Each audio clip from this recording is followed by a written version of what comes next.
The family dinner started like any other, forced smiles, clinking plates, and conversations that avoided anything real. My parents had invited everyone. Aunts, uncles, cousins. Even my older brother, who only showed up when something was about to go wrong. I should have known. Halfway through dinner, my mother set her fork down and looked directly at me. "We need to talk," she said. The room went quiet. My father cleared his throat. "We've made a decision." I felt my stomach tighten. "About what?" "About you," my mother replied. She folded her napkin carefully, like she was preparing for a speech. "You have 2 days to get your stuff out," she said. "This isn't working anymore." A cousin gasped softly. Someone else pretended to cough. I waited for an explanation. None came. "What did I do?" I asked, my voice calm but shaking. My father answered. "You're not contributing enough. You're too independent. And frankly, you make your mother uncomfortable." Uncomfortable. I paid rent. Bought groceries. Covered utilities when money was tight. I stayed out of arguments. I helped where I could. But that wasn't what this was about. My brother smirked. "It's time you learned some responsibility." I looked at my parents. "Is this really how you want to do this? In front of everyone?" My mother shrugged. "We don't want drama later." Later. I nodded slowly. "Okay." They seemed surprised. "You'll be out by Friday," my father added. I pushed my chair back and stood. "I'll take care of it," I said. As I walked to my room that night, my phone buzzed. A text from my mother. "Don't make this harder than it has to be." I stared at the screen and felt something settle inside me. They thought this was a punishment. They had no idea. Those 2 days were about to change everything. The next morning, I woke up before everyone else. Not because I was panicking. Because I was calm. I packed only what mattered: documents, laptop, a small box of personal things. I left the furniture untouched. Let them think I was scrambling. Downstairs, I could hear my mother talking on the phone. "She finally agreed," she said. "No fighting. No tears." It was easier than I expected. That hurt more than the eviction itself. By noon, my father cornered me in the kitchen. "Have you found a place yet?" he asked, pretending to care. "I'm working on it," I said. He nodded, satisfied. "Good. This is for the best. For them." That afternoon, I made a few quiet calls. The kind you don't make unless you're sure. I confirmed dates. Forwarded documents. Reread contracts I hadn't needed to touch in years. That evening, my brother walked past my room and laughed. "Boxes already?" he said. "Didn't think you'd give up so fast." I didn't respond. Because I wasn't giving up.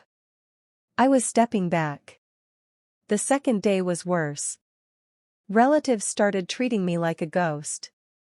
Conversation stopped when I entered the room. My mother avoided eye contact. My father stayed silent. At dinner, my aunt leaned over and whispered, "Where will you go?" I smiled. "Somewhere peaceful." She looked confused. That night, my phone rang. Unknown number. "Is this you?" the voice asked. "Yes." "Everything is ready," they said.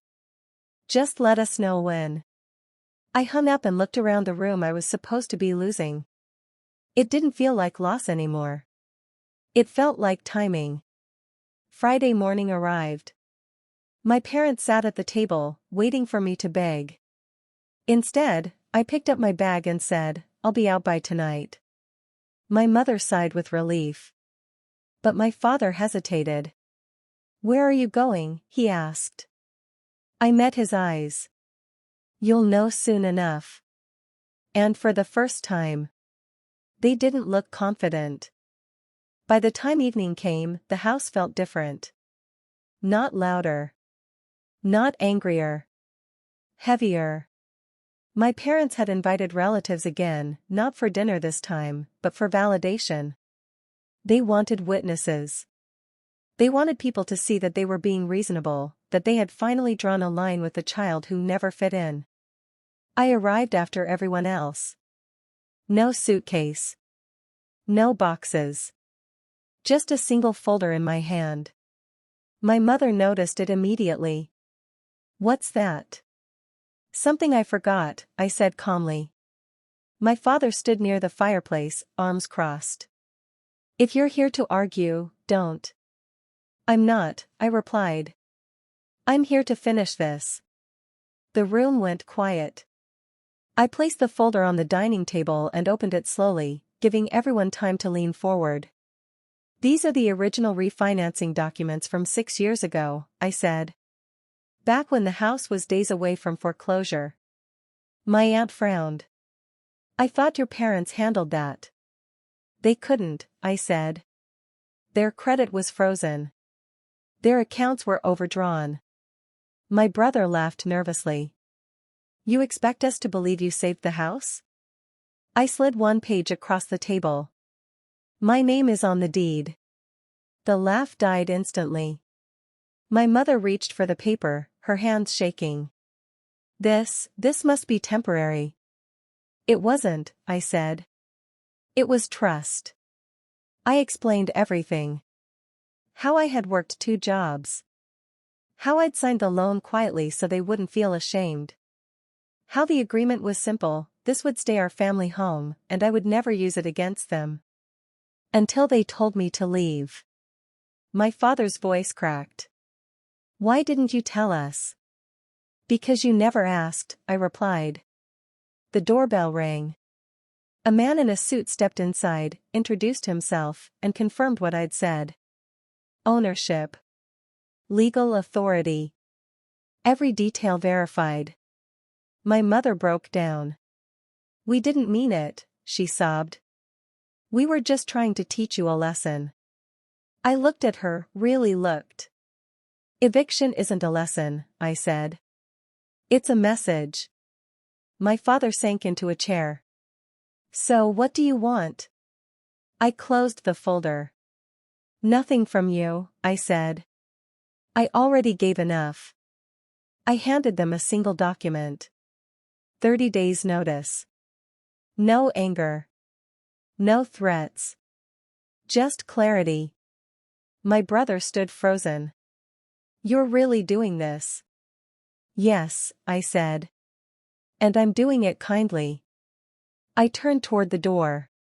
My mother whispered, "Where will you go?" I paused.